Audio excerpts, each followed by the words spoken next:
बिस्मिल्लाहिर्रहमानिर्रहीम। अस्सलाम वालेकुम। Dear student, today our next topic is coordination in plants. पिछले हम लेक्चर में जो है कोऑर्डिनेशन का मुकम्मल तौर पर इंट्रोडक्शन जो है वो कर चुके हैं। वहाँ पर हमने टर्मिनोलॉजी को डिस्कस किया था। वो टर्मिनोलॉजी हर एक टॉपिक में ही कहीं ना कहीं पे उसका जिक्र ज़रूर होगा। तो आप काइंडली ये वाला लेक्चर सुनने से पहले जो प्रीवियस लेक्चर है फर्स्ट इंट्रोडक्शन जो है कोऑर्डिनेशन का वो लाजमी सुने। नेक्स्ट, अगर हम कोऑर्डिनेशन की डिफरेंट बात करें, कोऑर्डिनेशन इन प्लांट्स, तो डिफरेंट प्लांट टिश्यूज, प्लांट्स के डिफरेंट टिश्यूज वर्क टुगेदर, मिलकर। एक्चुअली कोऑर्डिनेशन का मतलब भी होता है वर्क टुगेदर। क्या होता है? Work together. Different plant tissues work together to respond a particular stimulus. Plants के मुख्तलिफ टिश्यूज मिलकर जब काम करते हैं और वो किसी भी पार्टिकुलर स्टिमुलस को रिस्पॉन्स शो करते हैं तो उसे क्या बोलेंगे? कोऑर्डिनेशन। तो स्टिमुलस का भी डेवलपमेंट मैंने बताया है पिछले लेक्चर में। स्टिमुलस क्या होता है? Any change in the environment, either external और इंटरनल। तो इस तरह का डेवलपमेंट जो प्रोसेस है वो क्या कहलाता है? Coordination. Coordination in plants development वो बहुत स्लो होती है एज कम्पेयर टू ह्यूमन। हम क्योंकि हमारे पास नर्वस सिस्टम है, हमारे पास ब्रेन है, स्पाइनल कार्ड है, जो कि बहुत ज़्यादा स्पीडली वर्क करता है, with in a second work करता है। जबकि अगर हम इनकी बात करें तो इनमें जो कोऑर्डिनेशन का प्रोसेस है या रिस्पॉन्स देने का प्रोसेस है प्लांट्स में वो बहुत ज़्यादा स्लो है। तो इसलिए है do not have a nervous system, ये डिफरेंट नर्वस सिस्टम नहीं रखते इस वजह से। तो फिर डिफरेंट क्वेश्चन ये राइज होता है कि अगर इनके पास नर्वस सिस्टम नहीं है तो ये फिर रिस्पॉन्स कैसे देते हैं? आखिर ये भी तो जानदार है, लिविंग ऑर्गेनिजम्स है। डिफरेंट एक बात हमेशा अपने याद रखनी है, जितने भी लिविंग ऑर्गेनिजम्स हैं वो सारे के सारे कोऑर्डिनेशन करते हैं। वो सारे के सारे इन्वायरमेंटल में जो भी चेंज आती है, चाहे इंटरनल आए चाहे एक्सटर्नल आए, उसके अगेंस्ट रिस्पॉन्स शो करते हैं। चाहे एक यूनिसेलर ऑर्गेनिज्म, एक बैक्टीरिया ही क्यों नहीं है, वो भी रिस्पॉन्स शो करेगा। और चाहे एक मल्टीसेलर ऑर्गेनिज्म लाइक ह्यूमन है, जब प्लांट्स है, वो सब क्या करेंगे? रिस्पॉन्स शो करेंगे। और प्लांट्स भी मल्टीसेलर ऑर्गेनिज्म है तो जाहिर है ये तो रिस्पॉन्स मस्ट शो करेगा। तो dear students, inner response show करने के लिए फिर इनके पास क्या होंगे? अगर नर्वस सिस्टम नहीं है तो इनके पास क्या होंगे? डियर स्टूडेंट्स, हार्मोन्स होंगे। हार्मोन्स क्या है? स्पेसिफिक केमिकल्स हैं। हार्मोन्स ऐसे केमिकल्स हैं जो क्या शो करवाते हैं? रिस्पॉन्स शो करवाते हैं against the stimulus in plants. But यहाँ पर यह कि इनका जो रिस्पॉन्स होता है वो डिलेड होता है। अभी बताया ना, स्लो होता है। कोऑर्डिनेशन इन प्लांट स्लो होती है, इसमें इनका रिस्पॉन्स शो होता है। रिस्पॉन्स शो कैसे होता है कि इन्होंने पहले देखो कोई स्टिमुलस आएगा, जब स्टिमुलस आएगा इनके जो रिसेप्टर्स वगैरह वो क्या करेंगे? स्टिमुलस को डिटेक्ट करेंगे। डिटेक्ट करने के बाद क्या होगा? प्लांट जो है वो हार्मोन्स को सिंथेसिस करेगा। हार्मोन की सिंथेसिस होगी, प्रोडक्शन होगी। तो साइट ऑफ सिंथेसिस से लेकर साइट ऑफ टारगेट, उस जगह तक पहुंचने में जहां पर रिस्पॉन्स शो करवाना है बहुत टाइम लगेगा। तो डेफिनेटली इस तरह क्या होगा? इनका रिस्पॉन्स जो होगा वो डिले हो जाएगा। तो डेफिनेटली क्या होगा? इस तरह इनका रिस्पॉन्स डिले हो जाएगा। तो आपने याद रखना, coordination in plants will be slow होगी because they do not have nervous system. फिर क्वेश्चन यही अराइज होता है कि ये किस तरह जो है रिस्पॉन्स शो करवा सकते हैं? Because of hormones. तो डेफिनेटली आई होप ये आपको समझ आ गया होगा। तो ये इसी तरह के ये दो तरीकों से क्या कर सकते हैं? रिस्पॉन्स शो करवा सकते हैं। एक हार्मोन्स से ये रिस्पॉन्स शो करवाएंगे जो भी मैंने आपको बताया, और बाकी जिस तरह भी शो करवा रहे थे रिस्पॉन्स डिफरेंशियल ग्रोथ, क्या किसी जगह पे ग्रोथ ज़्यादा हो रही है, किसी जगह पे कम हो रही है, वो भी क्या होता है? रिस्पॉन्स शो करवाना होता है। चेंज इन टर्जिडिटी में भी चेंज हो सकता है।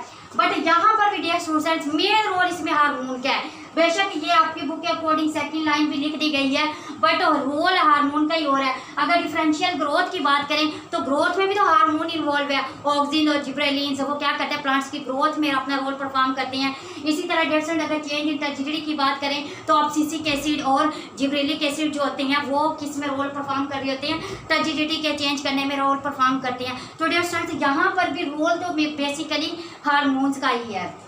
Next types of plant movement. Plant movements के अगर हम टाइप्स की बात करें, एक ऑटोनोमिक, एक है पैराटोनिक। जैसे जहाँ पर हम प्लांट्स की मूवमेंट को डिस्कस नहीं करेंगे डिटेल में। एक्चुअली ये चैप्टर नंबर 17 जो है हमने प्रीवियस जो डिस्कस किया है उसके स्टार्ट वाले जो लेक्चर्स हैं वहाँ पर हमने ये डिस्कस किया हुआ है प्लांट्स के मूवमेंट के बारे में। तो ये बहुत ज़्यादा एक्सप्लेनेशन के साथ वहाँ पे टॉपिक बताया गया है ऑटोनोमिक का और पैराटोनिक का। ऑटोनोमिक और पैराटोनिक जो एक्चुअली एक डायरेक्शनल होती है और एक नॉन डायरेक्शनल होती है प्लांट्स की मूवमेंट। तो डियर स्टूडेंट्स यहाँ पर याद रखें, यहाँ पर वर्ड यूज हुआ है मूवमेंट, नॉट लोकोमोशन। यहाँ पर लोकोमोशन का वर्ड यूज नहीं हुआ। लोकोमोशन क्या होता है? लोकोमोशन का मतलब होता है पोजीशन का चेंज करना, change position from one place to another place. Like मैं इधर खड़ी हूँ, मैं चलकर इस तरफ चली जाती हूँ, मैंने क्या किया, मैंने प्लेस चेंज कर लिया, जगह चेंज कर लिया, अपनी पोजीशन चेंज कर लिया, तो इसे हम कहेंगे locomotion. But plants can't show locomotion, plants locomotion show नहीं कर सकते। ये क्या शो करवाते हैं, मूवमेंट शो करवाते हैं। तो आप देखें इसमें इसके दो रोल है अगर देखा जाए प्लांट्स के। प्लांट्स एक तो सेसिल भी हैं, क्या है, सेसिल है। सेसिल कहते हैं साकिन को, ये अपनी एक जगह से दूसरी जगह नहीं जा सकते, बट ये मूवमेंट भी करते हैं। ये तो सेसिल है, एक जगह से दूसरी जगह नहीं जा सकते, लेकिन इनके पार्ट्स मूवमेंट करते हैं। इनकी जो ब्रांचेज होंगी, लीफ वगैरह होंगे, तो इनके जो ऑर्गन्स हैं प्लांट्स के, वो मूवमेंट करते हैं। ये अपनी जगह पर खड़े होके, जैसे आपने देखा होगा लीफ जो है वो इस तरह हिल रहे होते हैं, या अगर आपने सनफ्लावर देखा होगा, वो जिस तरफ सनलाइट होती है उस तरफ ही अपने फ्लावर को घुमा लेते हैं। तो डियर स्टूडेंट्स, ये उनकी मूवमेंट है, नॉट अ लोकोमोशन। तो नेक्स्ट अगर हम बात करें response to environmental stress in plants. Plants कब रिस्पॉन्स शो करते हैं, जाहिर है कोई भी ऑर्गेनिजम्स है वो रिस्पॉन्स तब शो करता है जब इन्वायरमेंट में कोई स्ट्रेस कंडीशन आ जाती है। स्ट्रेस कंडीशन का मतलब क्या है, स्ट्रेस आ जाना तो मतलब यह है कि जब प्लांट्स को डिफिकल्टीज फेस करनी पड़ेगी, कोई मुश्किलात का सामना करना पड़ेगा, देन ये क्या करेगा, रिस्पॉन्स शो करेगा according to surrounding, according to environment. तो यहाँ पर हम देखते हैं कि इसे कोई किस तरह की स्ट्रेस की कंडीशंस का सामना करना पड़ता है प्लांट्स को। अगर हम प्लांट्स की नेक्स्ट बात करें, ऑल प्लांट्स नीड, जितने भी प्लांट्स हैं उनको नीड होती है किस चीज़ की, वाटर की, कार्बन डाइऑक्साइड की, टेम्परेचर की, लाइट की, मिनरल्स की, न्यूट्रिएंट्स की। जो प्लांट्स को इन सब की ज़रूरत होती है फोटोसिंथेसिस करने के लिए, जिंदा रहने के लिए। तो for optimal growth and development, इनको अपनी ग्रोथ करने के लिए, इनको डेवलपमेंट करने के लिए इन सब फैक्टर्स की जरूरत है। डिफरेंट अगर इनमें से कोई भी फैक्टर मिस होता है या इन फैक्टर्स की एब्सेंस हो जाती है तो इनको बहुत ज़्यादा डिफिकल्टीज का सामना करना पड़ता है। तो ये जिसे आप क्या बोलेंगे कि प्लांट स्ट्रेस की कंडीशन में चला गया है, जो कि अफेक्ट करेंगे इसकी हेल्थ को और इसके सर्वाइवल को भी अफेक्ट करेंगे। लाइक देश में अगर पानी की बहुत ज़्यादा कमी हो गई है तो प्लांट्स क्या हो जाएगा, विल्ट हो जाएगा, मुरझा जाएगा और उसकी डेथ भी हो सकती है। इट्स मीन इसके सर्वाइवल पे भी इफेक्ट पड़ता है, इन फैक्टर्स के कम ज़्यादा होने पे भी पड़ेगा और इनके बिल्कुल ख़त्म हो जाने से भी पड़ेगा। नेक्स्ट है दोस्तों हमारे पास इश्यूएलिटी, कि स्ट्रेस की कंडीशन कौन कौन सी हो सकती हैं। अगर हम इश्यूएलिटी की बात करें, जब इनको लाइट की कमी होगी या कह लें कि विदाउट लाइट, जब लाइट नहीं होगी डिस्टेंस होगा कहाँ, क्या यहाँ पर कि प्लांट्स की जो नॉर्मल ग्रोथ होनी थी ना, वो नॉर्मल की बजाय एक्सट्रीम लॉन्ग हो जाएगी। प्लांट्स जो है अपनी नॉर्मल ग्रोथ की बजाय ज़्यादा हमें लॉन्ग लंबे लंबे नजर आएंगे। डिस्टेंस इससे होगा क्या कि इनके स्टेम भी वीक होंगे, एक तो दूसरा इनके जो लीफ होंगे वो रिड्यूस्ड लीफ होंगे और पेड़ येलो कलर हो जाएगा उनका। इस तरह के प्लांट्स को डिस्टेंस बोलते हैं एटियोलेटेड और इस कंडीशन को बोलते हैं एटियोलेशन। नेक्स्ट हमारे पास क्लोरोसिस। जैसे क्लोरोसिस कैसी कंडीशन है, condition usually arise from short supplies of mineral nutrients. Minerals मतलब न्यूट्रिएंट्स को कहा जा रहा है इन द सोइल। जब सोइल में क्या हो जाएगा, जैसे मिनरल्स की बहुत ज़्यादा शॉर्टेज हो जाएगी, देन प्लांट्स के अंदर एक कंडीशन काज हो जाएगी जिसको बोलते हैं क्लोरोसिस। एक्चुअली हम क्या कह रहे हैं कि मिनरल्स की कमी हो जाती है। कौन सा मिनरल हो सकता है, मैग्नीशियम। मैग्नीशियम मिनरल जो है, जब न्यूट्रिएंट्स की बात कर लें, जब इसकी कमी हो जाएगी तो ऑटोमेटिक सी बात है क्लोरोफिल की भी कमी हो जाएगी। क्लोरोफिल के अंदर मैग्नीशियम होता है, अगर मैग्नीशियम की कमी हो गई है इसमें लेक ऑफ क्लोरोफिल हो गया, जिससे प्लांट्स का कलर भी क्या हो जाएगा, येलो हो जाएगा। लीफ का कलर आप कह लें, प्लांट्स के लीफ का कलर येलो हो जाएगा। तो लेक ऑफ क्लोरोफिल जो है, जो कंडीशन काज होती है उसको बोलते हैं क्लोरोसिस। नेक्स्ट है photo respiration. Photo respiration distance कब होती है, फोटो का मतलब होता है लाइट, इसमें लाइट की मौजूदगी में रेस्पायरेशन का होना, यानी कि डे टाइम।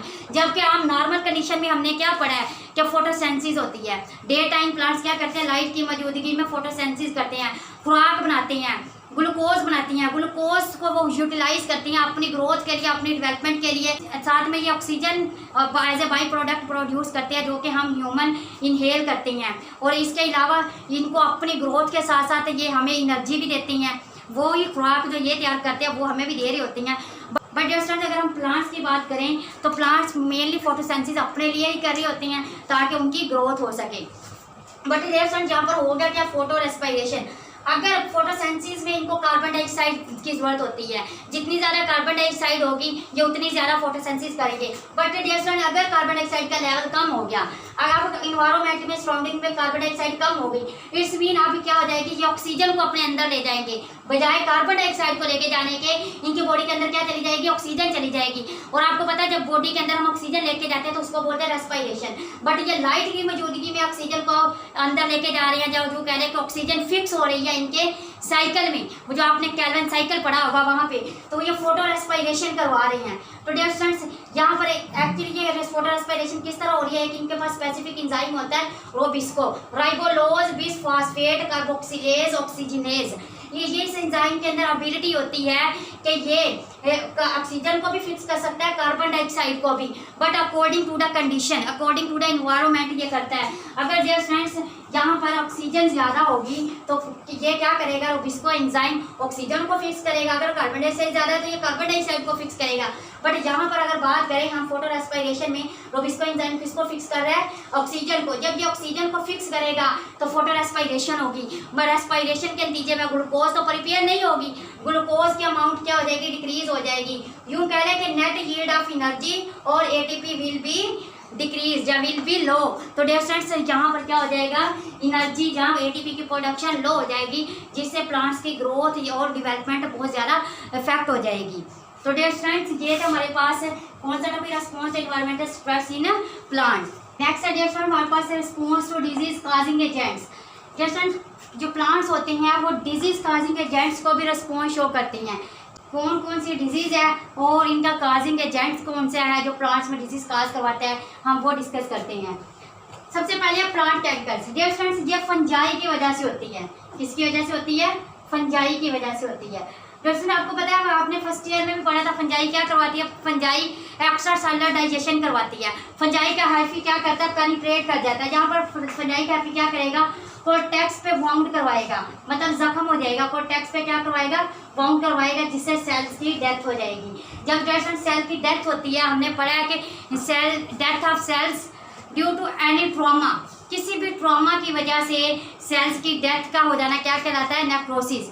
किसी भी वजह से सेल की अगर डेथ हो गई है, ठीक है, उसको बोलेंगे नेक्रोसिस। और उसकी वजह से वो जो वाउंड बना उसको क्या बोलेंगे, नेक्रोटिक लेजेंस। नेक्रोटिक लेजेंस बन जाएंगे डियर स्टूडेंट्स, इस तरह से, लाइक ये सेल्स की डेथ हुई है यहाँ पर, इस तरह से ये नेक्रोटिक लेजेंस बन गए हैं। सेल्स की डेथ को क्या बोलते हैं, नेक्रोसिस। और डियर स्टूडेंट्स ये जो मैसा बन गया है इसको क्या बोलेंगे, नेक्रोटिक लेजेंस। और इसको ऊपर डियर स्टूडेंट्स इसको रिकवर कौन करेगी, कैलस करेगा। कैलस क्या होता है, अनडिफरेंशिएटेड मैस ऑफ सेल होता है। तो ये इसको ऊपर इस तरह से कैलस की अपनी कवरिंग कर लेगा, इस तरह से, जैसे इस तरह ये क्या हो रही है, कैलस फॉर्मेशन हो रही है। तो डियर आपको समझ आएगी प्लांट कैंकर किस वजह से होता है, फंजाई की वजह से। जब इसका हाइफी वाउंड काज करता है कोर्टेक्स पे और उसके सेल्स की डेथ हो जाती है, ये क्या है, प्लांट कैंकर। नेक्स्ट हमारे पास प्लांट ट्यूमर्स। जैसे अगर प्लांट ट्यूमर्स की बात करें तो ये बैक्टीरिया की वजह से होता है। वो फंजाई की वजह से था, ये किसकी वजह से है, बैक्टीरिया की वजह से। क्या, कौन सा bacteria, tumour inducing bacteria. Tumour का वर्ड आ गया, इसका मतलब भी क्या होगा, अनडिफरेंशिएटेड मैस ऑफ सेल्स, यानी कि अनकंट्रोल्ड डिवीजन सेल्स की जब होती है। तो आप यूँ यहाँ पे अगर प्लांट्स की बात करें तो प्लांट्स में आप कहेंगे undifferentiated mass of cell, cell का अनडिफरेंशिएटेड मैस बन जाएगा इसमें। यानी कि एक पार्ट पे अगर ट्यूमर हुआ, अनडिफरेंशिएटेड मैस ऑफ सेल बना पड़ा प्लांट्स के, तो ये दूसरे पार्ट पे भी इस तरह बना होगा, दूसरे हिस्से पे इस तरह से ये क्या होगा, यहाँ पर बनते जा रही हैं ट्यूमर्स, जो अनडिफरेंशिएटेड मैस ऑफ सेल्स बनते जा रहे हैं, जो क्या कहलाएगा, प्लांट ट्यूमर कहलाएगा। नेक्स्ट हमारे पास जैसे गाल्स। अगर हम गाल्स की बात करें, गाल्स आर ग्रोथ ऑन प्लांट्स। ये क्या, प्लांट्स पे ग्रोथ है, ग्रोथ हो जाती है, किस वजह से, पैरासाइट्स की वजह से। Galls are growth on plants that are induced by parasites and have usually highly organized growth. काफ़ी ऑर्गेनाइज सी ग्रोथ बन जाती है प्लांट्स के ऊपर इस तरह से। तो डियर स्टूडेंट्स ये किस वजह से होती है, पैरासाइट्स की वजह से होती है। ये फंजाई की वजह से था प्लांट कैंकर, प्लांट ट्यूमर किसकी वजह से था, बैक्टीरिया की वजह से है। और अगर हम गाल्स की बात करें तो डियर स्टूडेंट्स ये पैरासाइट्स की वजह से है। पैरासाइट्स में भी वाइसिस भी आ जाएगा, बैक्टीरिया भी आ जाएंगे, फंजाई भी आ जाएंगे। तो डियर स्टूडेंट्स ये जो पैरासाइट्स है इस वजह से होती है। और ये एक्चुअली इसका और इसका डिफरेंट क्या है, ट्यूमर्स का। ट्यूमर होता है अनडिफरेंशिएटेड मैस ऑफ सेल। अगर हम गाल की बात करें, गाल्स जो होता है ये होता है पोरली डिफरेंशिएटेड। क्या होता है, पोरली डिफरेंशिएटेड भी हो सकता है और ये अनडिफरेंशिएटेड मैस ऑफ सेल भी हो सकता है। तो ये हमारे पास है गाल्स। नेक्स्ट हमारे पास कैलस। कैलस एक्चुअली क्या करता है, इन तीनों डिजीज की रिकवरी करता है प्लांट पे। लाइक जैसे अब pairs of wound on plants, plants में कोई वाउंड हो गया, मतलब ये तीनों कंडीशन में से कोई भी हो गई है प्लांट्स पे, तो ये यहाँ पर क्या हो गए, दे रिपेयर।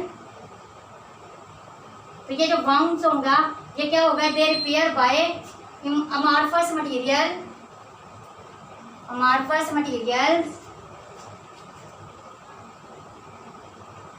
जो क्या कहलाएगा, आर कॉल्ड कैलस या कैलसीज, ये वर्ड भी यूज कर सकते हैं। तो इनकी रिपेयरिंग के कौन करवा रहा है, कैलस करवा रहा है।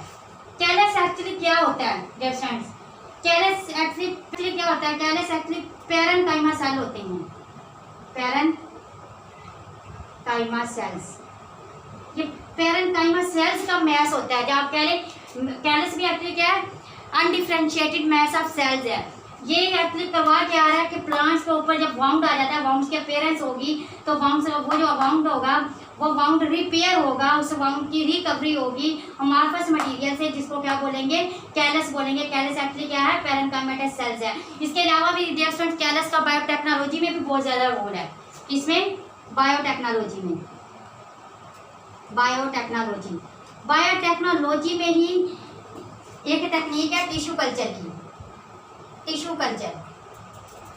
तो टिश्यू कल्चर में होता क्या है कि टिश्यू कल्चर में अगर आप फर्ज करें एक सेल से ना, आप टिश्यू कल्चर में एक टिश्यू है कोई भी आप लेते हैं, उस टिश्यू को आप न्यूट्रिएंट्स मुहैया कर देते हैं, यानी कि उसका एनवायरनमेंट इस तरह का कर देते हैं कि उसको हर तरह का न्यूट्रिएंट्स मिल जाता है। तो वो एक ही इस तरह के टिश्यू से या एक सेल से पूरे का पूरा ऑर्गेनिज्म बन जाएगा। कैसे कि लाइक ये आपने एक सेल लिया है या कोई टिश्यू ले लिया आपने, तो सर यहाँ पर होगा क्या कि ये अनडिफ्रेंशिएटेड मैस ऑफ सेल बनना स्टार्ट हो जाएगा।